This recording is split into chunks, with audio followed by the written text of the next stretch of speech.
When I think of you, I just think of the word just dedication comes to mind. And from what I see, you're a guy who doesn't do anything half heartedly. Everything you do with your whole heart. And you're just like an all or nothing kind of person. And I'm curious for the, I know a lot of all or nothing people in my life. I'm one of them myself. It can be an absolute blessing in a lot of ways, but it can also, there can be some detriments in being all or nothing. So I'm curious, what are some of the things that having an all or nothing mentality has blessed you with? And what have been some of the things that have maybe been a little bit challenging or caused some friction in your life? That's a great question. So I think having that kind of all or nothing mindset allows you to run through a brick wall, number one. But also, it's like, where are you trying to go with that? Mm, So I think for a long time in my life, I didn't really have a lot of direction, but I knew I wanted more. I come from a small town in Western New York and graduated like 65 kids in high school. 65 kids Yeah, that was about it in the whole class. in the whole class. Yeah. Yeah. And it was a sports town, and that's pretty much what I did. I just grew up on soccer and basketball Mm, and gave my all to sports. Past that, I couldn't tell you a thing about what I really wanted with my life. My guidance counselor one time when I was a senior brought me in, and she's talking to me saying, what's your plan? What are you going to do?" I was just thinking, I don't really know. I guess I'm pretty good at soccer, pretty good at basketball. Maybe I'll look to play at a school. And I just didn't have a sense of what I wanted to do in this world. And so you can go really far with just your sheer will and your human strength mm. of just moving forward past obstacles. And that got me to play college ball, college soccer, and went a ways with that. But it can also just leave you feeling lost. Mm, And you just think that you have to do it all by yourself. And I always felt like I had something to prove in this world. mm. I didn't know why. I just knew that I wanted more. I always said I was a country boy with city dreams, because I knew there was stuff happening in the cities. I wanted to get out there. I wanted to see the world. And I just think after a while of doing that, I just kind of lost my identity, or I didn't even know where I was getting my identity from. And so it can be great. Your sheer will as a human can take you really far. But man, what I learned is without a North Star or without anything to actually guide you in your direction of where you're going with your life, without a true purpose, you're kind of just going in circles. Mm. And that's what I found. And so my life has changed dramatically. And that, to be honest, we could just get right into it if you'd like. When I accepted Jesus Christ as my Lord and Savior, dude, everything changed Mm. because my identity was in Jesus. We're always being shepherded by something, whether it's somebody you love on Instagram or whether it's somebody in the political sphere or it's a coach or a mentor or whatever it is. I mean, a lot of those things can be really helpful. My North Star being Jesus and really the Bible as a reference and God's word and having that being alive and well and sharpening my heart and my soul. Dude, that was what changed everything, which was didn't really happen until I was 29, almost 30 years old. And I'm 30 right now. So that was super recent and it's changed my life, changed everything about me. So, how did you end up finding Christ and going on this spiritual journey? Because I honestly, getting to know you over the past few months, I would have thought this dude has been like, studying the word for years and has just been tapped in. And to hear how recent this journey has been and how deep you've gone in like a short amount of time, I would have thought, man, this dude was like, he's tapped, right? So what was that inflection point for you where you're like, okay, my identity's wrapped up in this, or I don't even know what my identity is. I don't know what my purpose is. You mentioned like the North Star, like I don't know what the North Star is. What was that? So when the whole COVID pandemic started, I was living in Chicago, and they had us pack up all our bags one day and just our monitors, and they said, "We don't know when you're going to come back, but we know for now you're not going to come to the office for pretty much an indefinite period of time."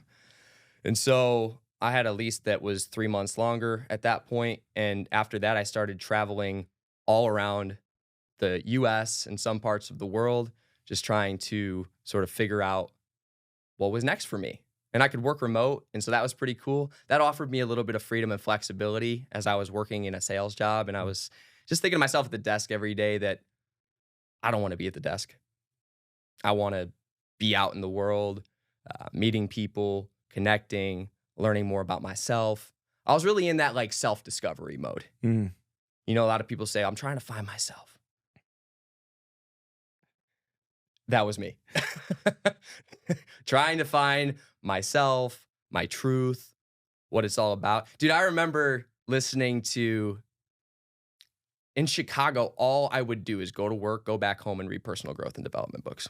That's all I would do. I was like, I don't care. I'm just going to read 40 personal growth books a year, whatever it was, 40, 50, whatever it takes. I had that mentality. Give me all the personal growth books. And I just, that's all I wanted to do was just tap in and learn and get better.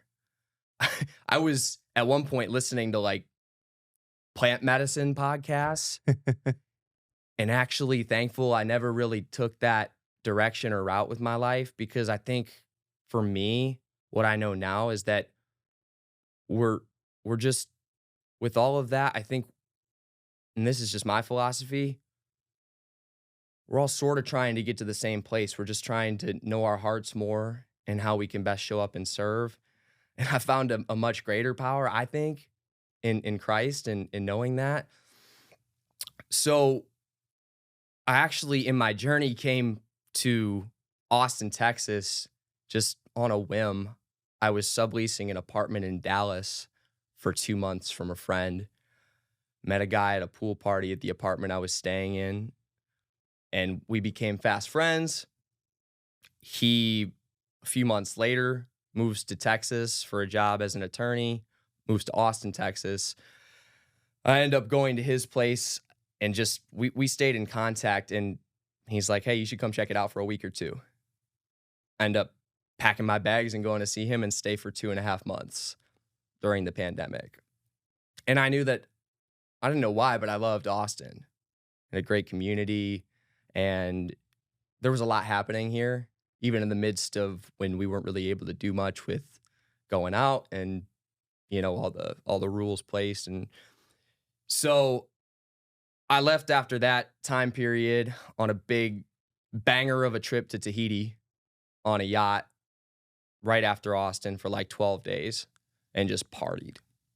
Stayed up until 4 a.m., fell asleep face first on the couches outside of the boat, slept for 3 hours, got up, and raged again.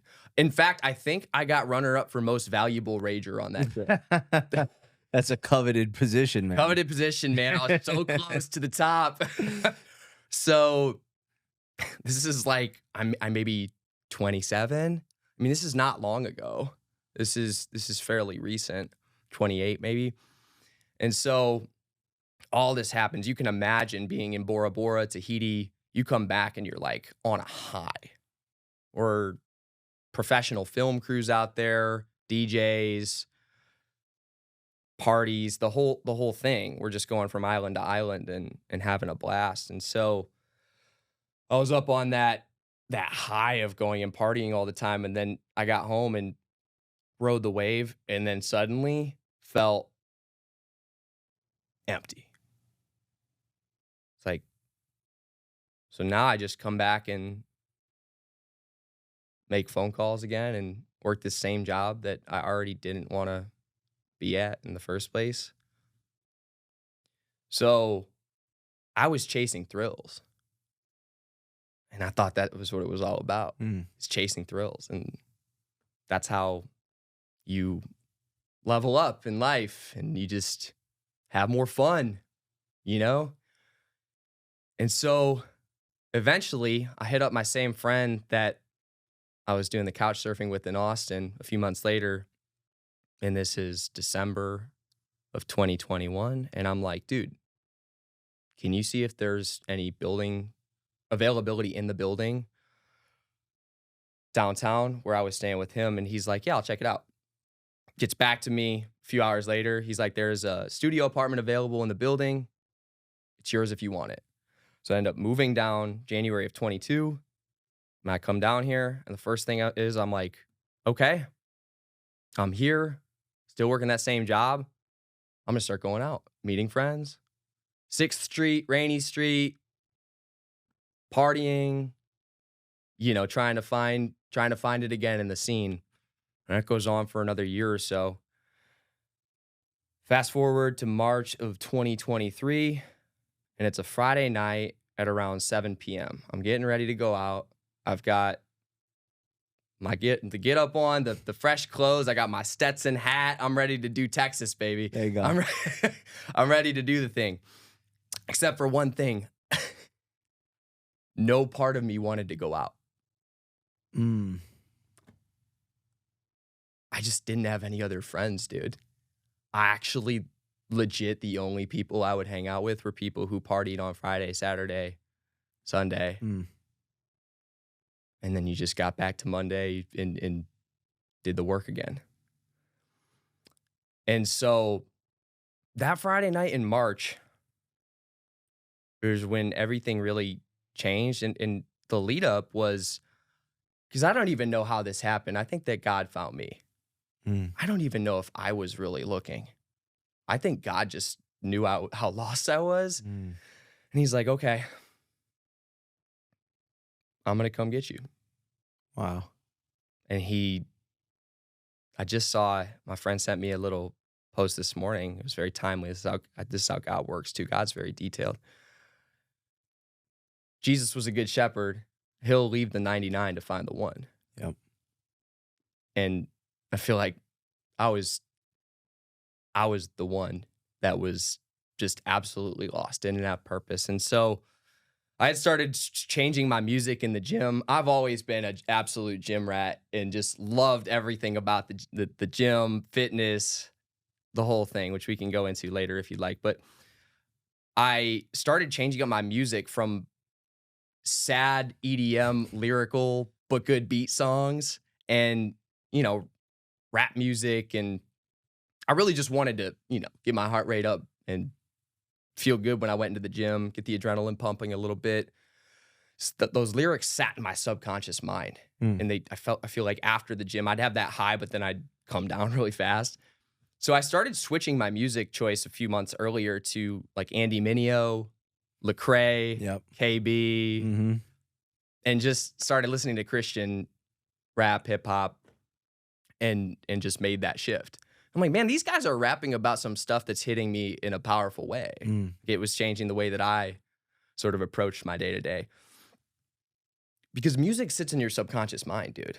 Music is very powerful, And so even that small shift started to kind of change my heart a little bit. Yeah.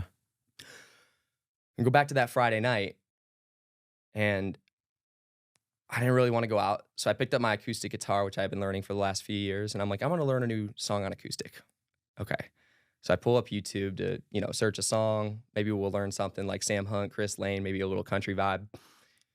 That wasn't what God had in store for me that night. He apparently wanted to get me to listen to worship music. Like, up on YouTube, I see a song, Promises, Joe Barnes, Naomi Rain. It's like a whole, it's a group of people in a room just based on what I see on the screen. And I clicked the song and it has 110 million views.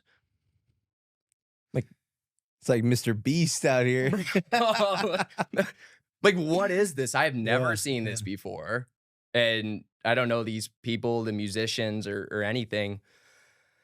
And I'm like, okay, it's a very quiet intro to the song. There's musicians in the room. Okay, let's see what it's all about. And suddenly the music plays. You can tell these people are kind of tapped in. There's something different going on about them. And I'm like, okay, this is something. And I'm just like watching. I have my guitar in my hands and they start singing and they're singing about God. They're worshiping, you know?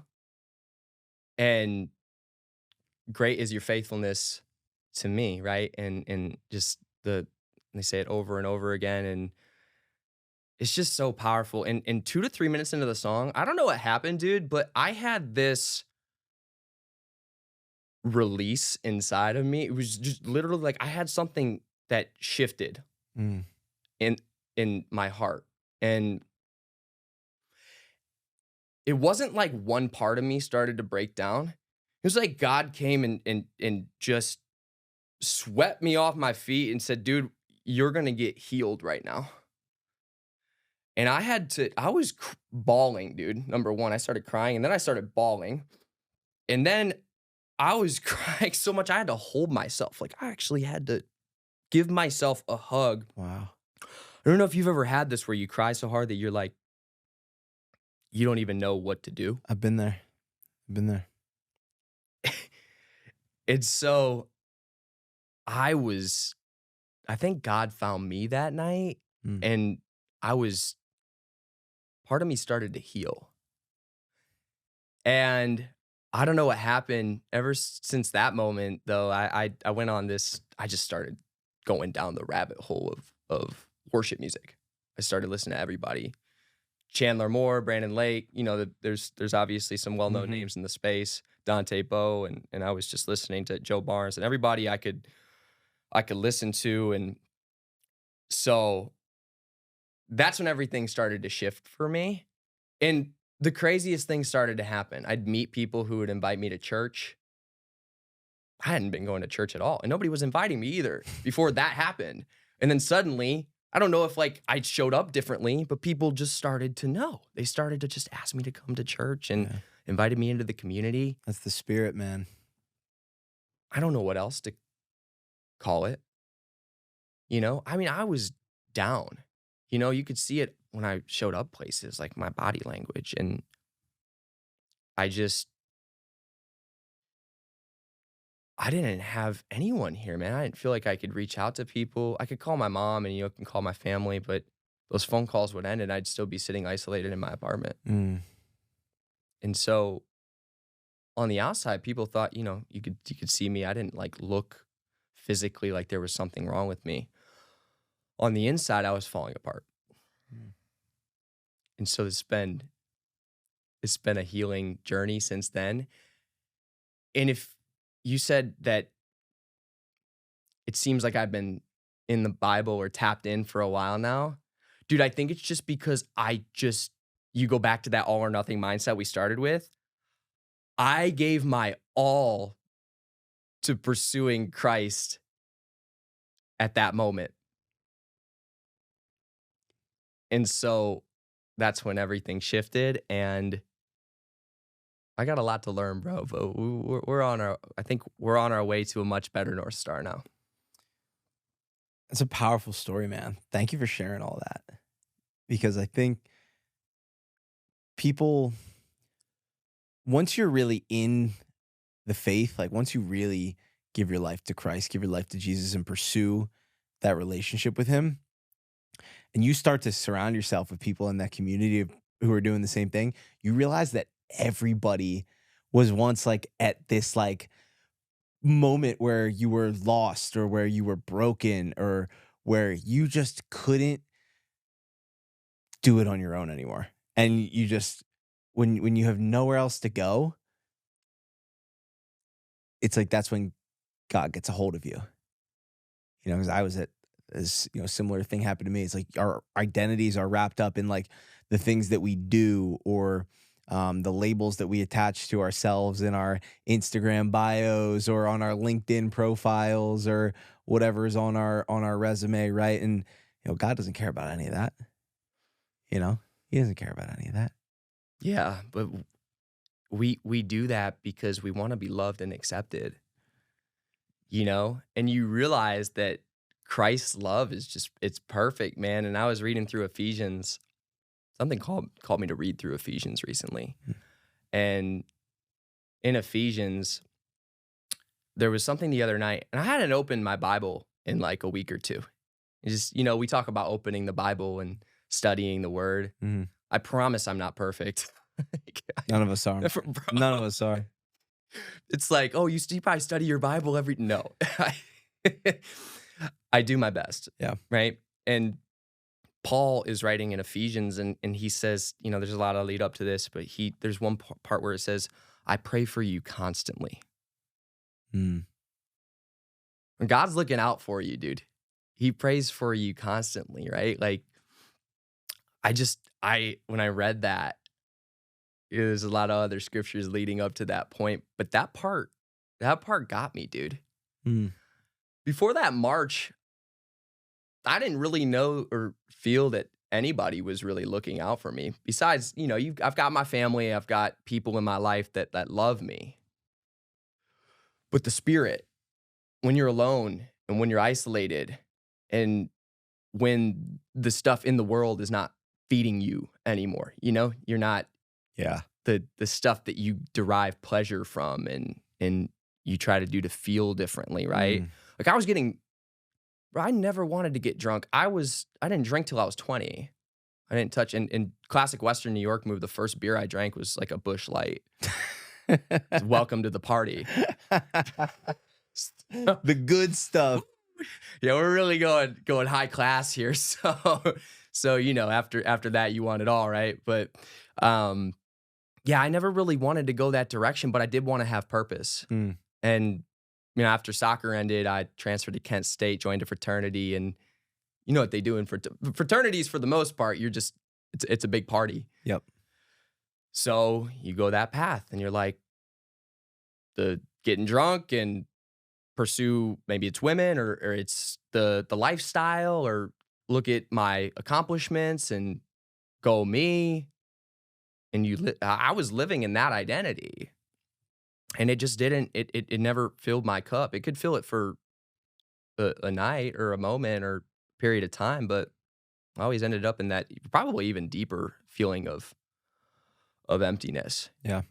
Yeah, I want to jump back to that moment where that Friday night, very soon after, just timeline of what I know about you and what you're doing now with Lion Fit and your business and everything.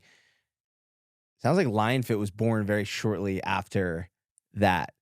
And I know you've told me before that you'd always wanted to be an entrepreneur. You had always wanted to, build something. You'd always wanted to create something to impact people. Did having faith give you that confidence to then start on whatever it was? that's when everything shifted, bro. That's the big bang for you. Well, yeah, I used to live in fear, dude. Hmm. Fear has just been, it's like the word that I've had in my life that's been this cloud over top of me. I'll start Lion Fit once I have enough money in my bank account, afraid to quit, afraid to fail, afraid to burn the boats, right? Like, I knew all the sayings. I knew all logically, like, the entrepreneurial success stories of you have to take a risk, you have to make the jump, you have to do this. But the trust wasn't there in my heart. I thought irrationally that I was going to end up on the street or something, like, it's more than that probably, though, because that's not even true. I'm blessed and my family would let me kick it on the couch or something. But, more than that, it was afraid of other people knowing that I failed. Mm. And then seeing that, oh, Connor's a failure, which is just all in my head and based in ego. But that was a real thing. There's a verse out there that says, it's 2 Timothy 1:7. It says, God did not give us a spirit of fear, but of power and of love and of a sound mind. And when we break that down, the scripture, God did not give us a spirit of fear, which means something else did. Something in the world gave you that fear, and you're latched onto it. For me, I was just latched onto the fear. You have to stay in this job. You have to go this path. It's what people are doing. It's what society is doing. If you don't have it, who are you? That was fear. God gave you and me a spirit of power and love and a sound mind. He's got you. He's got it all worked out already. You just have to trust him. Well, that's a lot to somebody who doesn't even know where their faith stands. Mm. Trust and surrender. Trust and surrender. It's what I've thought about probably the last 3 or 4 weeks on repeat. Trust and surrender. Trust and surrender. It's just what I wake up and do every single day, and it's work, right? It's you pick up your cross daily. It's work, and you do it. To answer your question, yes, everything started to change. In fact, I had my good buddy Corey Hibben. I think you know Corey, Yep. mutual friend. Great dude. Yeah. So Corey's one of my best friends here, one of the first true friends that I met after I moved here. Right outside at Squatch, as a matter of fact. We talked for 2 hours. And he had challenged me of, what's it going to take? What are you going to do? We may have put a little something on the table of like, you're going to do this or buy me a steak dinner kind of deal. Yep. Sort of vibe. So he sort of like gave me that little nudge of like, when's Lion Fit going to be shared with the world? Mm. Now, that's March 2023. We go into April. And April 1st, I'm like, okay, I got the post saved up, Instagram, just the very least share it with social and share with people. Because people in my life who were very close to me knew Lion Fit had been on my heart for years and years.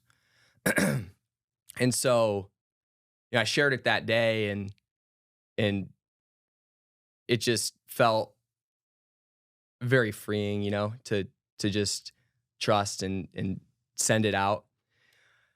And get this, bro. Lion Fit actually came from a proverb back when I was, 19 or 20 years old. This is a decade ago. And I've got a note in my Bible from my mom, and it sits right there in the same page. And Proverbs 30:30. The lion, king of animals, who turns aside for nothing. And this is maybe just me thinking like how much this all seems to time and come together perfectly and in accordance with God's plan. This is just how my brain works, kind of in numbers sometimes. My birthday's April 30th. I turned 30 last year, and I launched the same month that the verse Proverbs 30:30 came from. And so I'm like, 30, 30, 30, 30. What? I don't know, God, how you work, but No coincidences, man. bro. No coincidences. How? And I don't know, man. I don't know if I'm overshooting that, but in my heart, that it all kind of aligns to me. Mm. So that was, yeah, man. I mean, it's just, I knew in my heart I wanted to be an entrepreneur for the last decade in my 20s, but there was this fighting force of me not knowing my identity in my 20s and just being afraid to make the jump. Mm. You can read every personal growth book out there. And there's a great line I just read in a book called The Science of Getting Rich. It says, an ounce of action is worth a pound of theorizing. Ooh. an ounce of action is worth a pound of theorizing, right? So that's powerful. Corey also gave me a sticker I put on my laptop, less thinking, more doing. Hmm.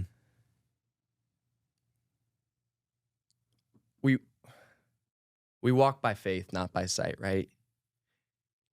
I thought I needed the evidence first. I just needed to trust, and then the evidence would unfold. I thought I needed to see it to believe it. I actually needed to believe it, take action, and then see it. Hmm. And so that's when I really started to go the path of Lion Fit and starting to move forward. So did you just jump into it and burn the boats right away, or was there a gradual separation from the corporate job, in corporate America, into going full time as an entrepreneur? Love that question. I did not just quit my job and go for it. That was the first step, was sharing with the world. I think that's important because one, I actually didn't know, and two, I think with the culture that we live in today, it looks like it's like I got to either be like all in, drain the 401k, like move back into mom's basement and go all in or all or nothing. And again, like everybody's journey is different, but I think more realistically, like I think for people, it's like no, like there's a transitional period. So sorry to interrupt you there, but I just think that's really important to notice because you see on Instagram and TikTok and YouTube and whatever, it's like people are just they're documenting like, oh, this is how I I maxed out all my credit cards like with my job and then made it here. So yeah, I think you don't have to do that. I think just go for it is like an awesome Hollywood thought. Yeah. And it makes for a great movie and a script. Yep. And it seems perfect when you hear it, right? Yep. I'll tell you, when you're going through it, it's not as Hollywood. No, not at all. It's really challenging. And so that was really the first step into it.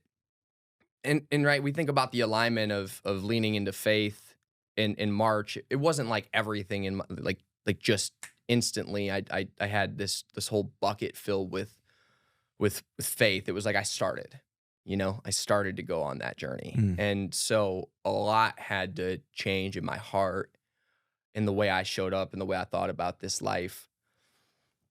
I think for a while there, I was a go-getter, and I've learned that it's much more powerful, life-giving, and honestly fun to be a go-giver. Yep. And so givers gain.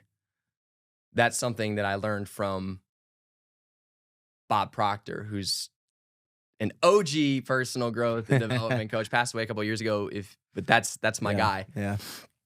And that those two words alone just shifted a lot of things for me. Givers gain. And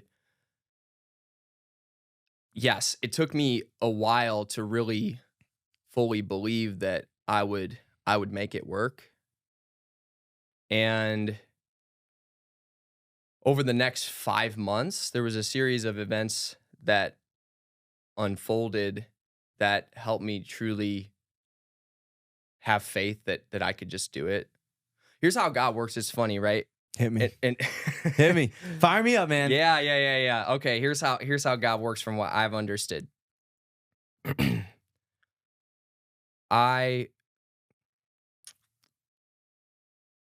So our family, we went through, my grandpa passed last January. My grandma, they had been married for 62, almost 63 years. She didn't even know what to do.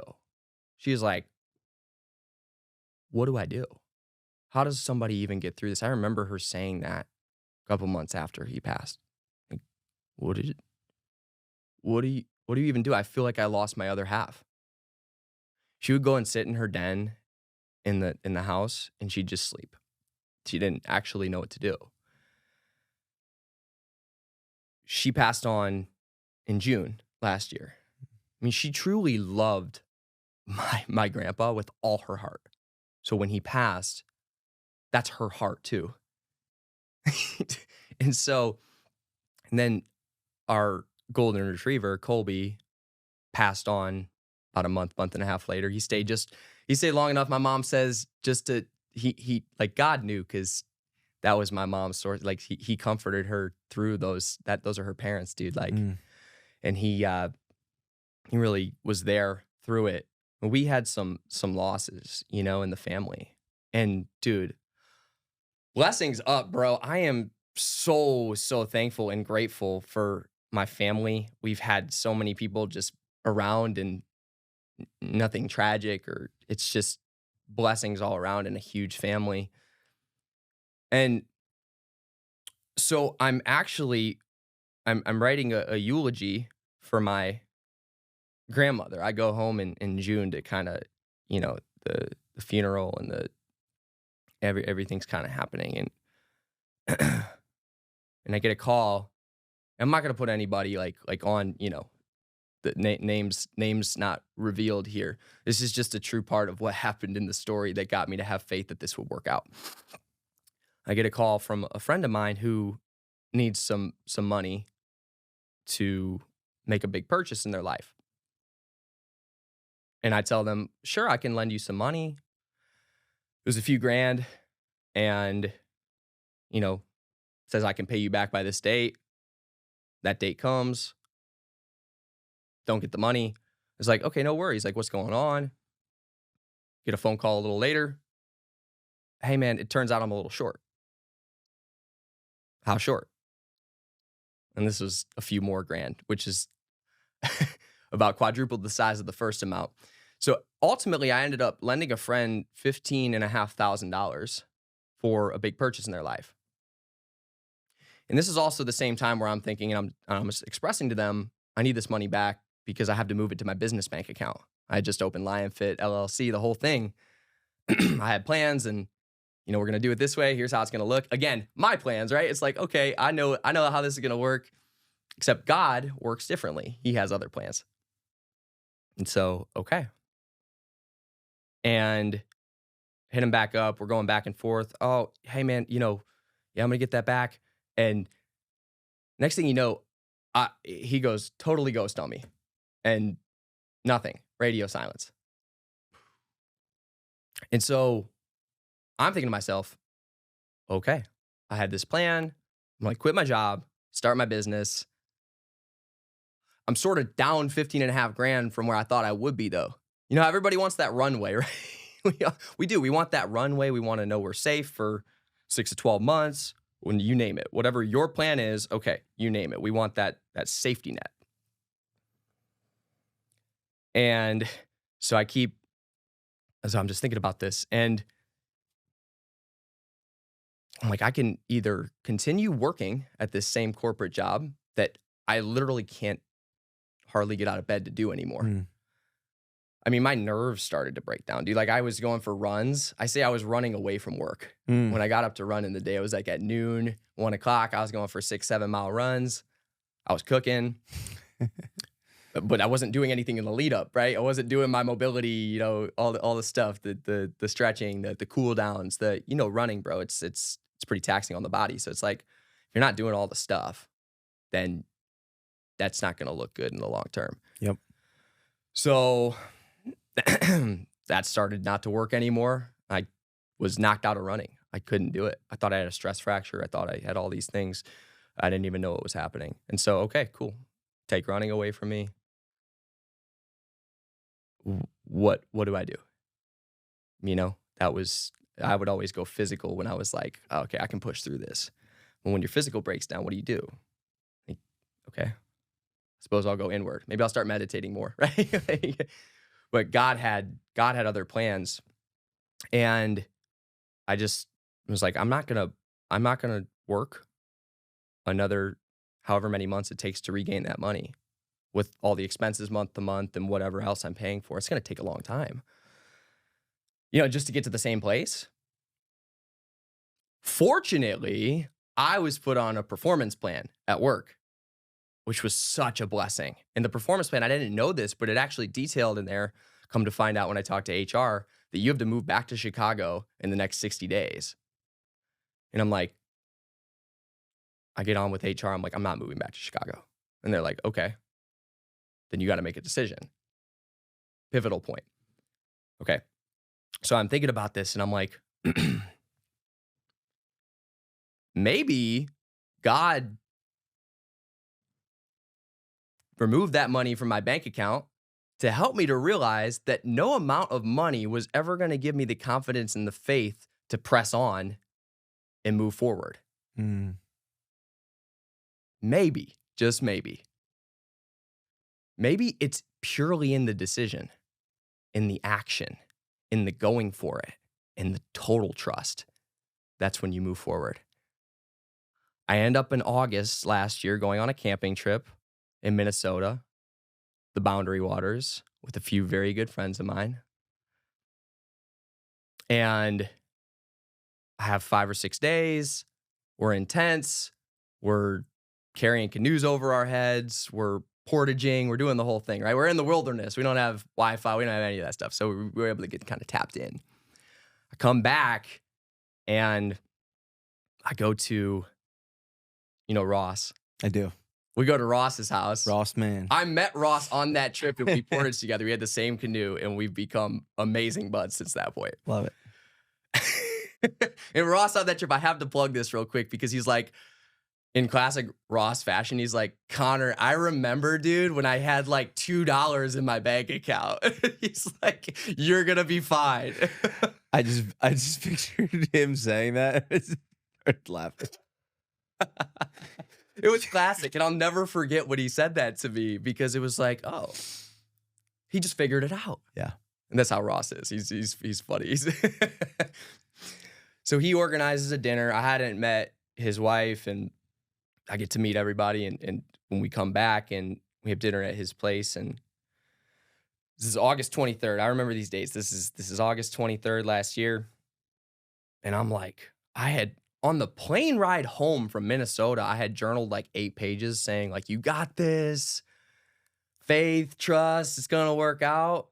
And then I remember coming back and on Monday, I opened my emails and then I was in the same paradigm, just like working again. And we ended up getting together that like, I don't know if it was like a Wednesday or whatever it was that week. I really needed it because I got right back to the same routine and I was gonna just keep working and who knows, but I ended up talking to those guys, and they could tell I was sort of in a funky state. Mm. So they're talking to me. I'm talking to Ross. I'm talking to my friend Chris Bates. And Bates, I don't know what in the lead up led him to asking this question, but he's like, Connor, if you removed all the filters in your life, what society says, what your friends say, what some coach said, or if it's a parent or whatever it is, he's just phrasing it. What does Connor think? What does Connor, like, what do you actually in your heart know is right for you? And we're talking about like Lion Fit. And in that moment, I don't know what the lead up was or a lot of stuff had happened. Tears started coming down my eyes and I said, I'm done. I'm done. I woke up the next day, 5:30 a.m., ran 4 miles. I hadn't run 4 miles in months. Probably like under 7 minutes each mile. I was cooking. It's 5:30 a.m. There's hardly anybody on the trail. It's pitch black. I mean, I knew that day I was going to call my manager, call my regional partner, call my mom, call my friends, call everybody and tell them I'm done. I'm quitting my job. I'm going all in on Lion Fit. August 24th, 2023 is the day that everything changed. August 24th. 24th. Okay. Yeah. Wow. Well, there's a lot, though, that it took to get to that point. And I do have to share as part of that story. I received, this is how God works. This is how it all comes back together. My mom calls me a little later, not that day, but, maybe it may have been a few weeks. She's like, everybody's, splitting up the inheritances from the estate for the grandparents. And she's like, my mom's, gifting. And she's like, we're going to give this to the kids. Guess how much you're getting? And I was like, $15,000.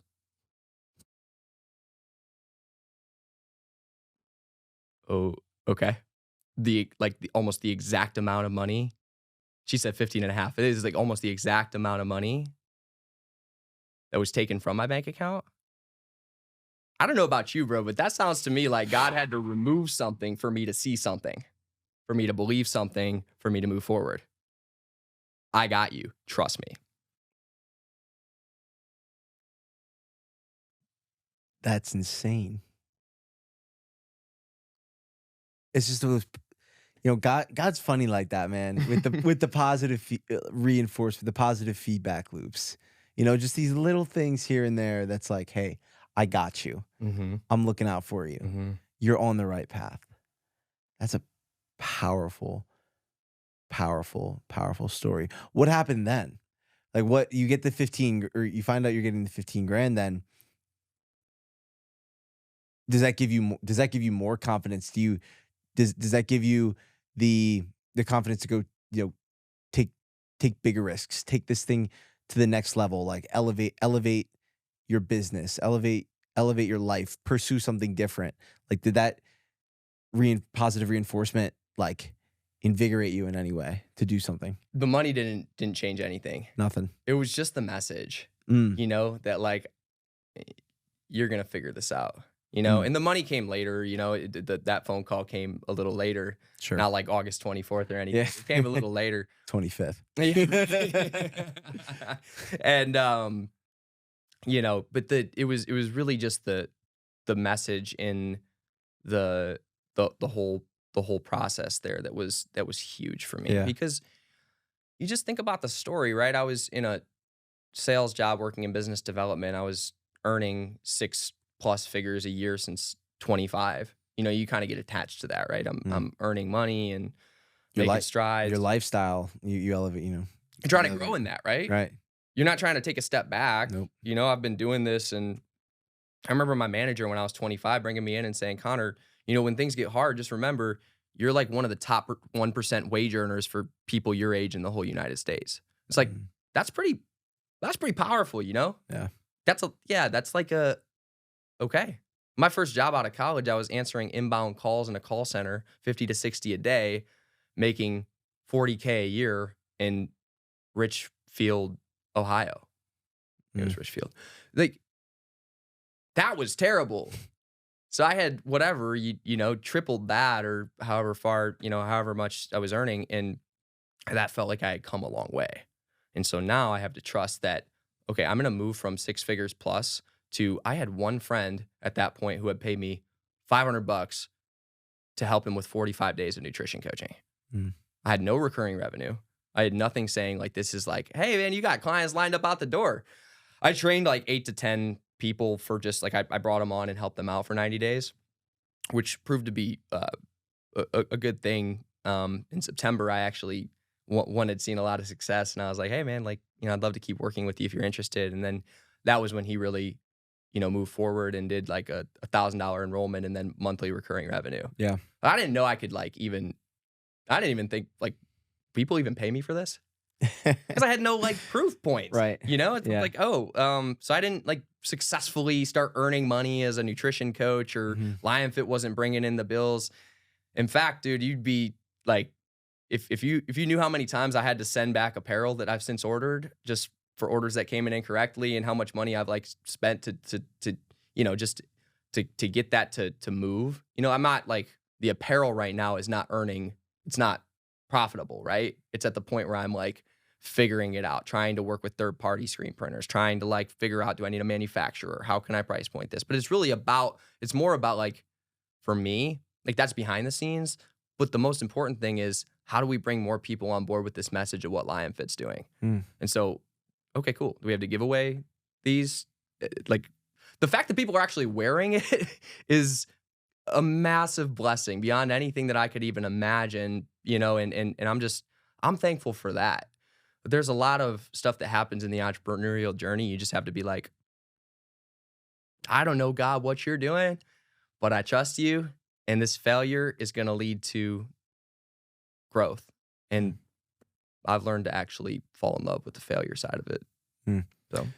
So LionFit is there's like kind of the two sides of it, right? It's the coaching and the training side of things, but then there's also the apparel. Yeah. Yeah. And just to frame it for you, LionFit is really a personal transformation company. I've been trying to play around with that of like, what is LionFit? And that's really what it is. And the goal, the mission is to help one person, one single person at a time realize more of their true potential. Mm. Right? Because I think there's a lot of people out there. In fact, I know there's a lot of people out there who are only living to a fraction of their potential. And they're afraid of what might happen if it doesn't work out. And to those people, I just want to tell you that failure is an action, it's not an identity. Failure is actually the first step on the entrepreneurial journey or whatever it is you want to do. It's the first step. You're going to fail so many times. I fail, I don't know, like every day. And failure is just feedback. It's just an opportunity for you to learn, okay, that didn't work. What can I do now? And now my intention for the week has become efficient action, because you can do a bunch of inefficient actions in a day and it doesn't add up to much. But you do one efficient action and it actually turns out to add up to a lot. And so I've learned, don't wait a month and a half when the screen print's coming wrong and be a baby about it and be like, oh, why did they not get the colors right, or why is the alignment not right? It's like, we've shortened that to like a few days now. Hopefully when something comes in wrong, we get to the point where it's like, make a phone call and then switch it. But you get better at that, you know? You get better at that.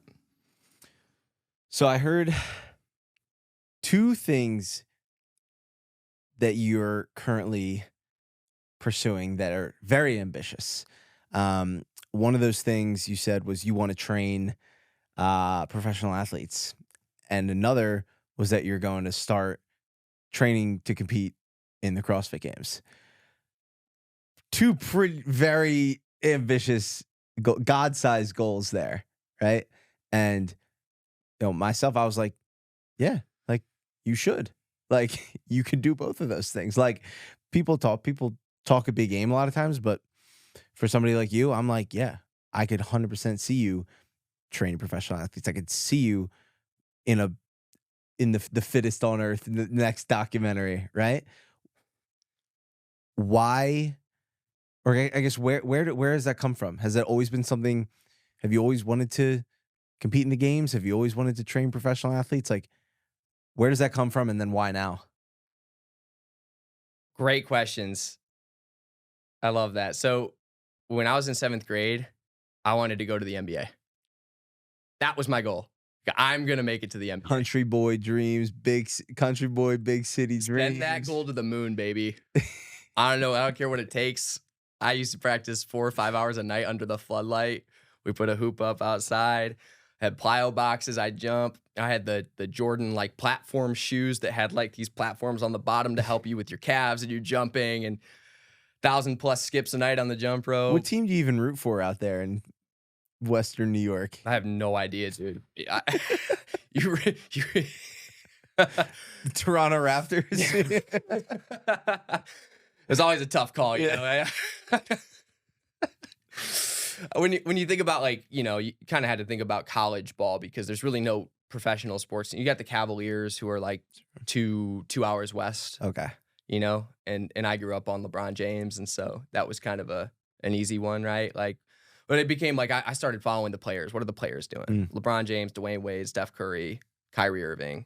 Like I started following the players, and it was like, oh, these guys. And I modeled my game after them, and so, but you look at college, and I was like Syracuse, because Syracuse is upstate New York.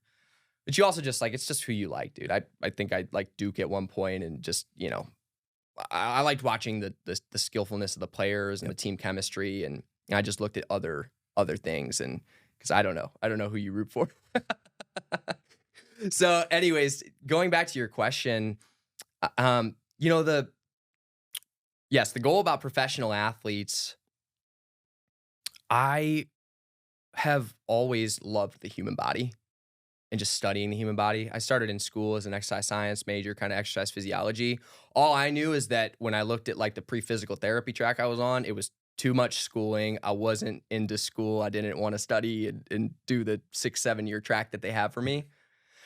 So I was just like, transfer to Kent, get a finance degree, get out and start working, make some money, and then figure it out, which probably wasn't maybe we could have like fast forwarded progress if we just stuck with the skill, you know? Yeah. Like, Hey, it led you to exactly where you're at right now. you know how we see how God works, man? Yeah. Like, he'll work it out. That's right.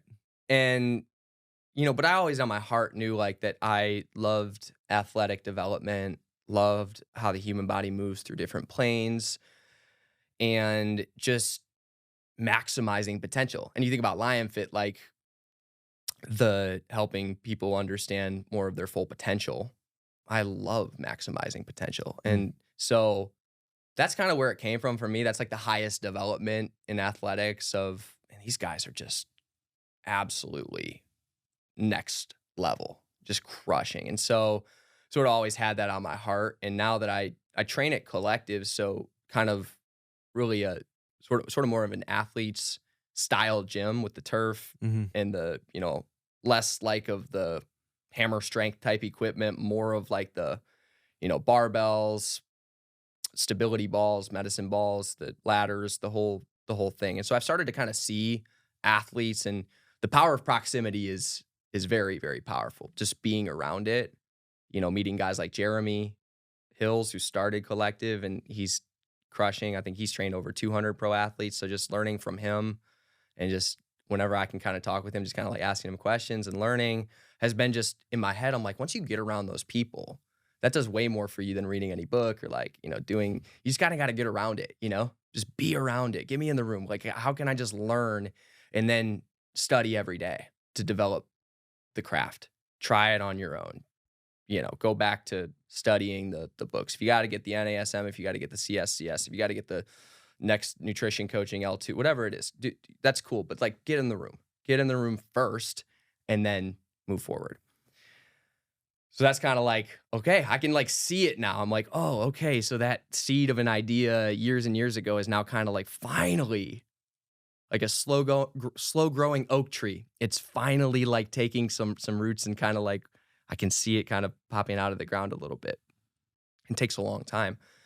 And with CrossFit, I was looking everywhere for leadership, mentorship. Throughout my 20s, it was just like, I'd just read books, listen to podcasts. I wasn't really finding any in-person mentors.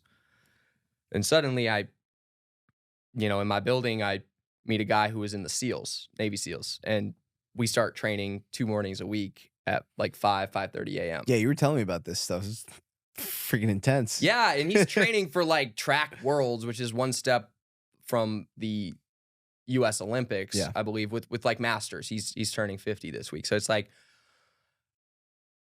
being around him and just seeing his mindset and how he operates, and just like, he really has a beginner's mindset toward everything that he does, which is just basically saying a psychology beginner's mindset is just because you're not great at something doesn't mean you shouldn't do it. It actually means that like your room for development is massive.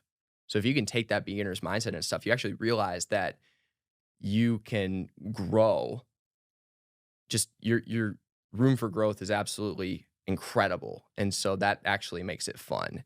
And so like mastery is when you just like know it so well that there's like, you're hardly growing at that point because you're a master. It's like the 10,000 hour rule, right? And so you're already really, really, really good at it. But the beginner is just like, it's like getting up on a surfboard and you just fall and crash, and it's like, wow, you can either go sit on the beach and sulk about it, or you can get back on the wave. And so I watched him, and I'm like, this dude's been in the SEALs. He's, been a world champion boxer. he has all these things that he's kept leveling up on in his life. And now he's a sprinter. He just like keeps like, what else is this guy going to go for? He just keeps on leveling up. And in my mind, I don't know what shifted, but just being around him got me to the point where I was just like, I'm going to set a goal that's so big that I have to become a new person to achieve it. Ooh. Wow. And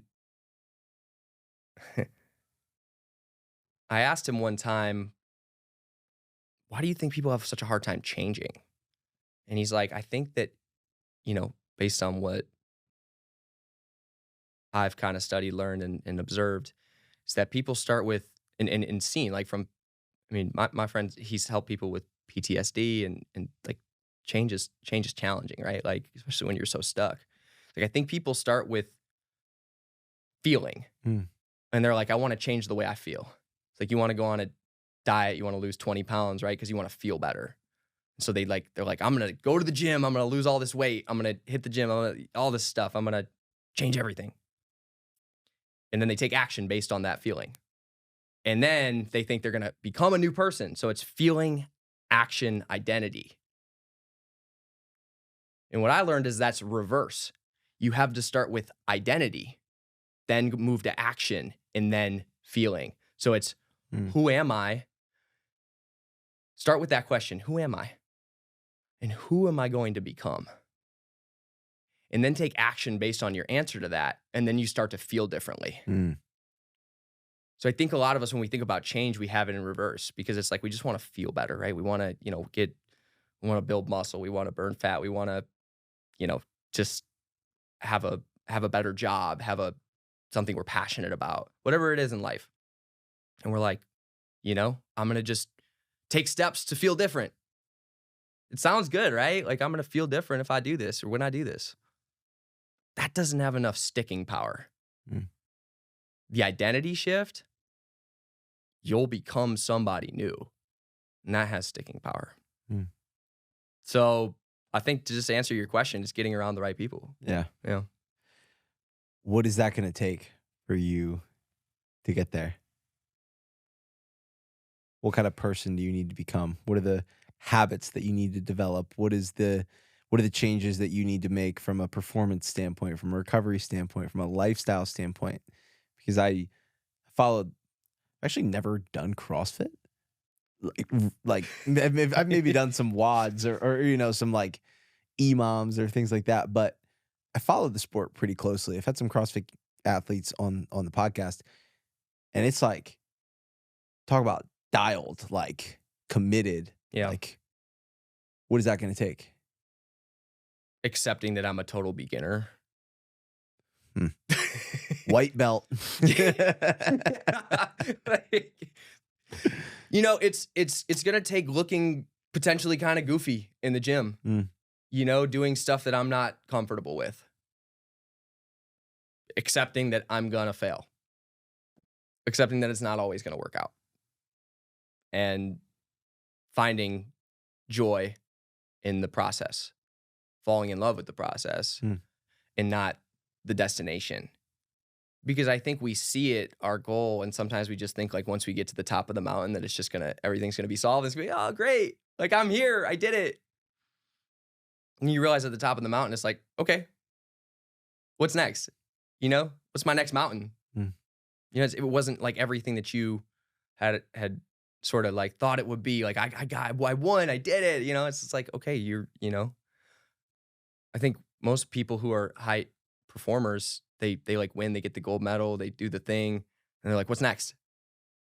So I think that to answer your question, I think it's going to come down to just falling in love with each step. Every single part of it. The days and hours in the coffee shops where I'm really not talking to anybody and I'm just studying and trusting and surrendering that the things that I'm taking and then applying are going to eventually start to work.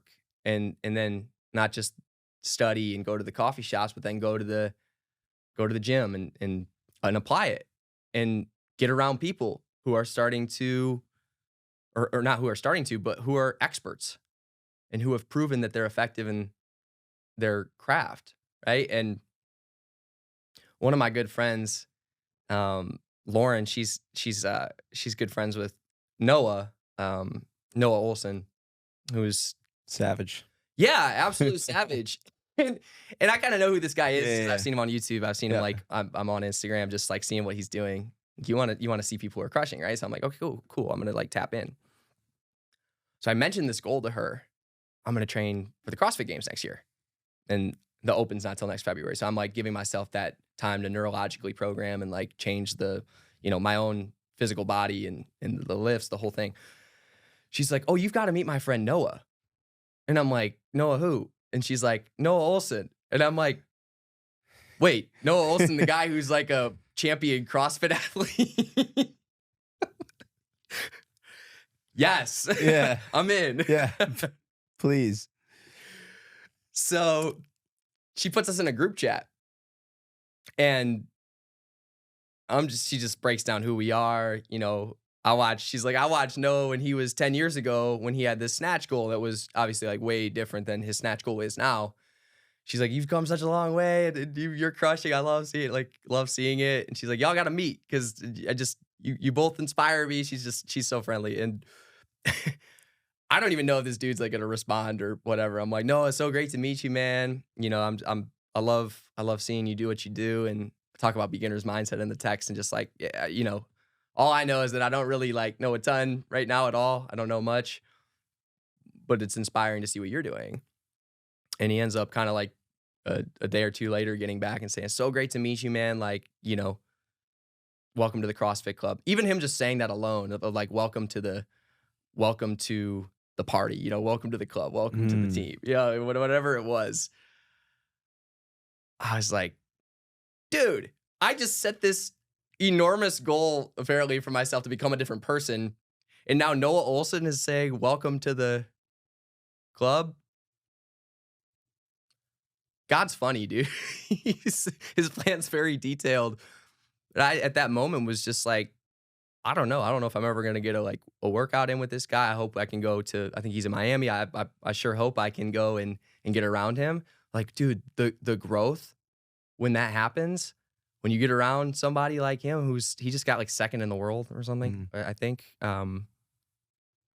for the Open. And I'm just thinking, how do I get around this guy and learn from him?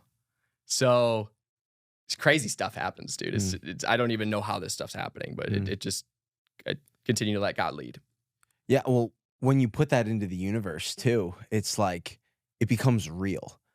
You know, one of my favorite quotes ever is from The Alchemist, and it's when you truly want something, the entire universe conspires to give you what you want. You know, and when I read The Alchemist, I wasn't as strong in my faith as I was now, and it's, you know, it's very like universe and like, you know, creator and, you know, all the words, right? Yeah. And it's like energy. Yeah, energy, you know, all those things. But Yeah.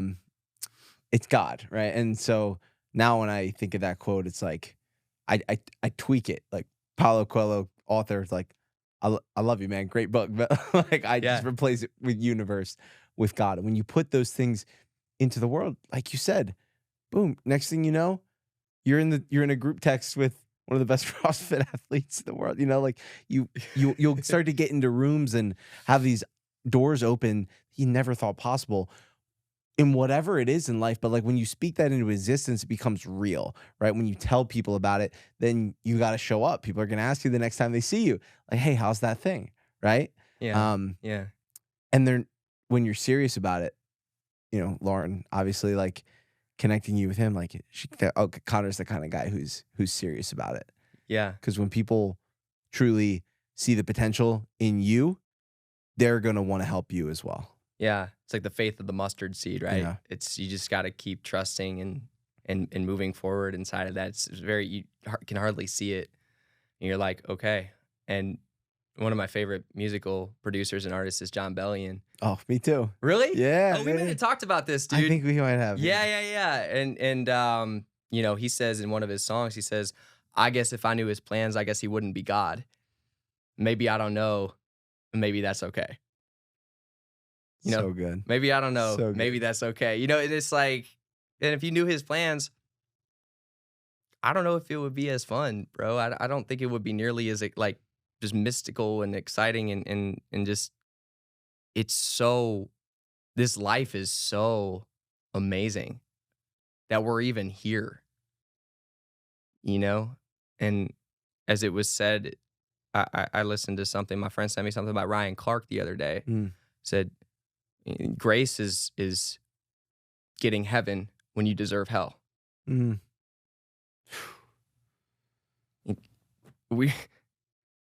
It's a gift that we have this opportunity. And I think that part of me used to kind of take that for granted.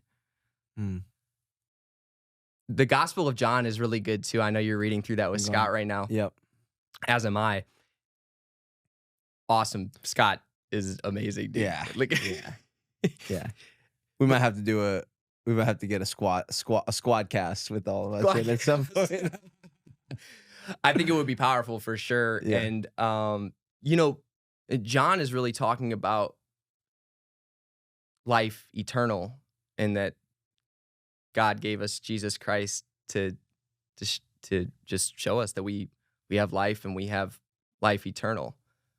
And I think that's just so powerful, because what it shifted in my heart is the fear that, not to get like too deep, but that like I'm gonna die, and that's a scary thought. Like, in Christ you have life, and you have life eternal. And so I didn't have this scarcity mindset anymore of like, I have to do it all while I'm here or else, you know? I think it took some of that weight, some of that pressure off. John Bellion says, I don't hold the weight of the world anymore. And that song, dude, his songs have so much scripture just built in. It's so good. It's wild. And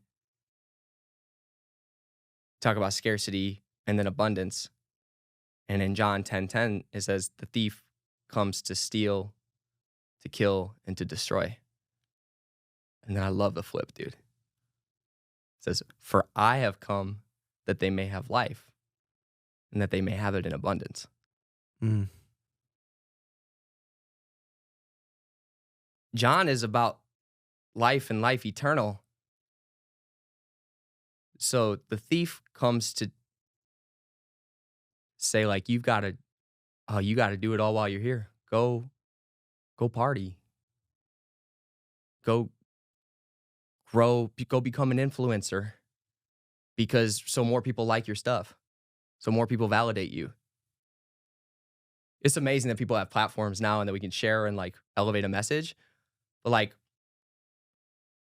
it's like, what message are we working on elevating, right? So I love, dude, your faith message now. You keep sharing it with me, faith and fitness and family, and there's so much in what you're working on. And it's like,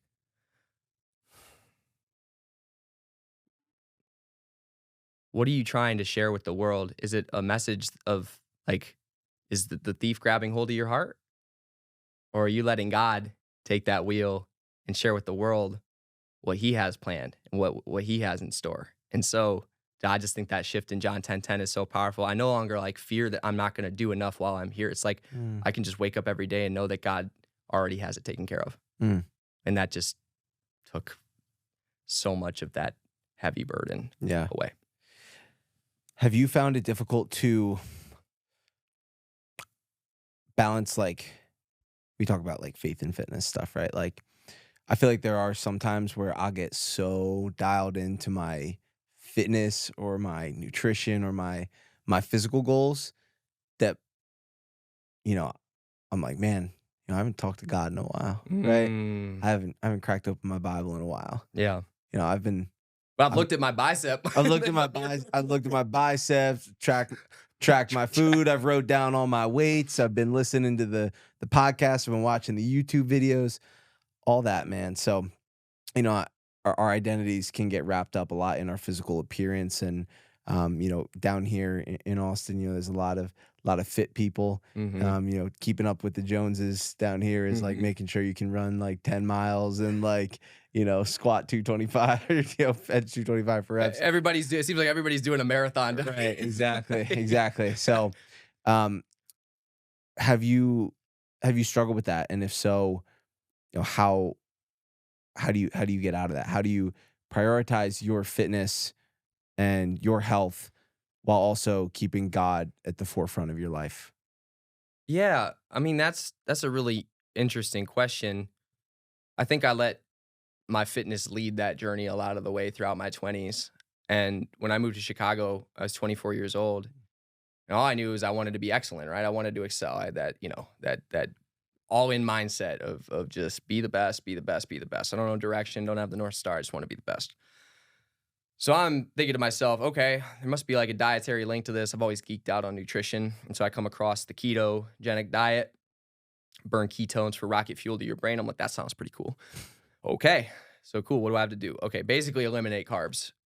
Okay. And meanwhile, I'm training still like a college athlete and, you know, hitting the gym, twice a day, squats, deadlifts, bench, the whole thing, right? And kettlebells and but I wanted to be dialed at work. And so I'm like, okay. And I felt amazing, dude. You do bulletproof coffee, you do the whole, ketones for fuel for your brain. You're like, man, this is incredible. And then about 6 months into that, I, go to the gym to get under a bar and do 2 reps at 135. And I am just feeling terrible. I had to go home and I don't know what happened to me that day. Like, what happened? Maybe it was just a bad day. Go the next day. Same thing. Okay. Maybe this is just like what 2025 or whatever it is like. And you start to think, whatever the narrative is about getting older. Like 25, washed up. Come on. And so, I was left a little like lost in that. And then I actually started a lot of my biofeedback markers started to tank, and sleep and recovery and energy and mood, the whole, everything just started to feel really off. And so, I got depressed in that. And I feel like I was really trying to let that, fitness guide me and nutrition and how I was sort of feeling. And, it wasn't actually until I came across a video, your boy Sal, dude, Hmm. and Jason Phillips, Mhm. you also know very well. It's titled something like "Why Paleo is Terrible for CrossFit," and I thought that resonated because here I am trying to recover eating sweet potatoes and white rice and fruit and doing crazy anaerobic type workouts. And watch that video, order a large pizza. Next thing you know, I'm like, I'm a superhuman. Pizza's a health food. Carbs. Pizza health food. Turn up. And so, I share with you that story because and what happened was I really learned as I studied through nutrition certifications, precision and NCI and all that. I learned that I really worked myself into an eating disorder called orthorexia, where you're focused on perfection in food and you'll even like turn down social events because they might have sliders there or cookies or whatever. And it really becomes a very scarce mindset. And so, I got to a really rough place with that and just thinking that, I could just win through fitness and nutrition. But when I look back on all of those, there's story after story of like, what was bringing me closer to God and how he was trying to reach me. I look back and it kind of all makes sense to me now, of like, oh, you were working through me and in me the whole time.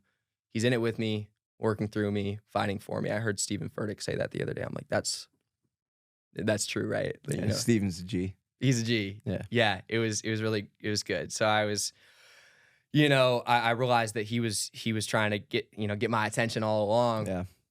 And so, I think, dude, number one, like it's okay to try things, and to fail. And I think that when you're trying to like your identity's coming through fitness and maybe there's some sort of body dysmorphia and you're looking in the mirror at yourself. Do I have abs? This and that. I've gone through that. I've definitely had phases where I'm like just attached to it. And it's okay. Like number one, it's okay. You're human. I just think people sometimes are so hard on themselves and then they label it. I have body dysmorphia. And then they start out like, just going down that path and maybe this is just the way life is. And maybe, and you're going to figure it out. Maybe you have to be taken to a lower place to realize what God's trying to work through you in your life.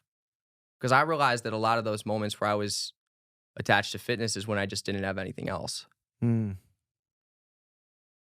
And so I just think that in a way, because of ego or whatever it is in me that in my human strength, I just thought that I've got this.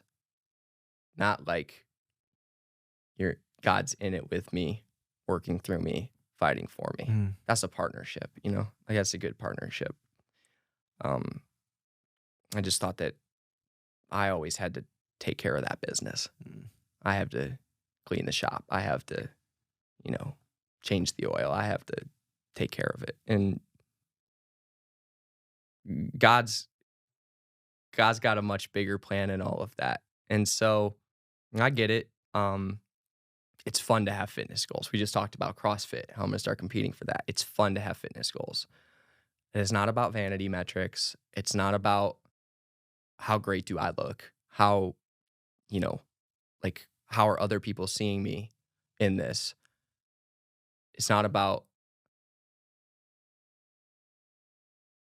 like if you're constantly thinking about the opinion of others, which I was for many years in my life, like if you're addicted to praise, understand that you'll also be destroyed by criticism. Oof. And I'm gonna pull another John Bellion verse because this has been like attached to me lately. Hit me. And it's about money, but our idols come from different things, right? Maybe it's the other people's opinions or something else out there. But he talks about money. He says, "This money's gonna leave you empty if you just want that. See, my joy lies in the sun, and you should jump on that." And he's talking about Jesus. Come on, John. My joy lies in the sun, and you should jump on that. Man. This is like that song's called New York Soul Part 2, if anybody wants to go listen to that. Human Condition, dude. So good. The Human Condition, bro. It's so good. And I just geek because I'm like, you know, he ends that song with, "Let me give the kids just a little help. Tell them money is not the key to wealth." You know, told myself I'm keeping my faith. If it costs me my reputation, then take it. I'll give it all away. I'll give it all away. I'm keeping my faith, you know? Dropped off in the land where the artists play, where God's way is the hardest way. Told myself I'm keeping my faith. If it costs me a reputation, then take it. I'll give it all away. That industry is like tough, right? Because in music, you know, in artists, like people are like idolizing and they're like, "Whoa, you're like whatever, you know, you're this person." And, you know, so he was given a gift. Like it says in 1 Peter 4:10, we've all been given grace gifts. And he was given a gift as a musician to create and produce. And you can go multiple ways with that, right? And you can let the devil lead that or you can let God lead that. And I was just thankful because I came up listening to his music and it just stuck with me, you know? So I know that was kind of a long way of answering your initial question of like, what do people do when they're, you know, stuck in that sort of mentality? It's just like, yeah, man, just know that it's okay. And that, you know, it's not about the showing up and how big can I get, how great can I look? But it's like, how's my heart? How am I doing on the inside? And what do I actually truly need? What am I trying to get from this? Intentionality is everything, man. Yeah. Dude, we could jam all day about this, but kind of want to wrap things up here. So I got to ask a question that I ask all my guests, and I'm curious and eager to hear your answer. But this is the Pure Ambition podcast. So I ask all my guests, when you hear those two words, pure ambition, what do they mean to you? And then how does it apply to your daily life?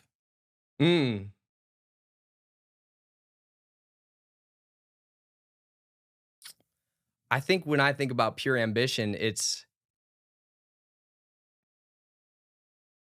stay hungry, you know, like it's cool to like have big goals and it's cool to like go after the things you want, especially if they're God-given, you know, like share those gifts. Please like share those gifts. They were given to you by God, you know, and it's like also in that, just also be humble and learn about what it means to have humility and lowliness of heart and know that it's about bringing others up. It's about being generous. It's about being kind. I think about what a woman I met on an American Airlines flight shared with me. Her name's Mindy, and I'll never forget. She said, "Give what you're looking for. Mm. If you're looking for love, give love. If you're looking for kindness, give kindness. If you're looking for leadership, give leadership." It's that drive, that ambition. That's in your heart. Yes. Go get that. That's lion fit That's to me. lion fit, Yeah, baby. that's lion fit. That was given. That was given. That's a gift. Yeah. Like, it's not to chase, it's not to seek, it's not to strive, it's not to prove that you're good enough. It's not to oh, I'm this, I'm that. It's knowing that there's humility in going for it too. And it doesn't have to be about showing off. It's about showing up. Mm. And so I think that's probably the best way that I could sum it up. I love it, man.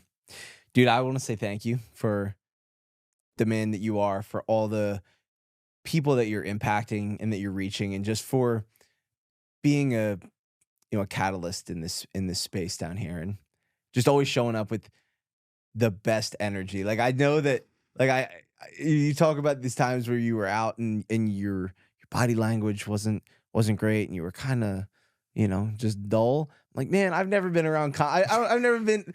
I was like, this man is always the most energetic guy in the room, and I feed off of that, and I love that. So I just want to just say thank you for all that you're doing, man. God's really working through you. I see him in you. I see him walking with you, and I know this is just the start of something extremely, extremely amazing. So if people want to connect with you, follow your journey, get connected with LionFit, what's the best way for them to do that? Yeah, I'd say, dude, right now it's just, you can follow on Instagram at C_Meekins, MEEKINS. We're working on the LionFit Lifestyle Instagram account right now. And I have a YouTube channel just under my personal right now, Connor Meekins, and kind of working on sharing the entrepreneurial journey and story. And so it's all unfolding at the moment. There's a website, lionfitlifestyle.com. Those are probably the best places. And can I just shout you out for 2 seconds, dude?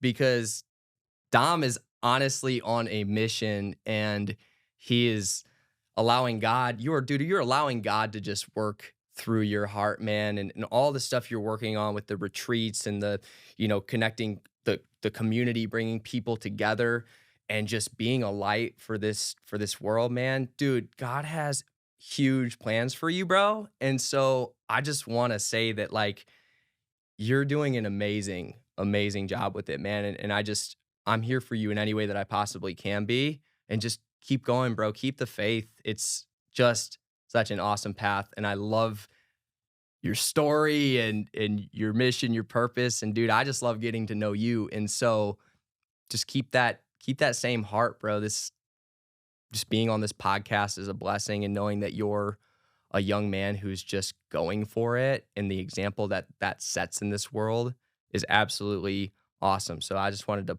plug that for you, because you're an amazing dude, man. Dude, thank you. I appreciate that. I received that, and I'm just so grateful to have you in my corner, man. It's been great getting to know you, getting to share workouts with you on Tuesday mornings, and the men's group, and church every Sunday has been amazing. So just thank you for all you're doing, man. I really appreciate you. Of course, man. We got work to do, bro. Let's go. Let's do it. Thank you guys so much for tuning into today's episode. I wanted to give you all a heads up too that I launched a free community on the Upspace app where you can join, ask me questions, connect with like-minded individuals, follow my 4-week running and strength training program that has some dedicated mobility sessions in there as well, so that we can all optimize our health and fitness together. So if you're interested, head over to the App Store, download the Upspace app, and join the Pure Ambition community today. Love you guys, and I'll see you in the next one. Peace.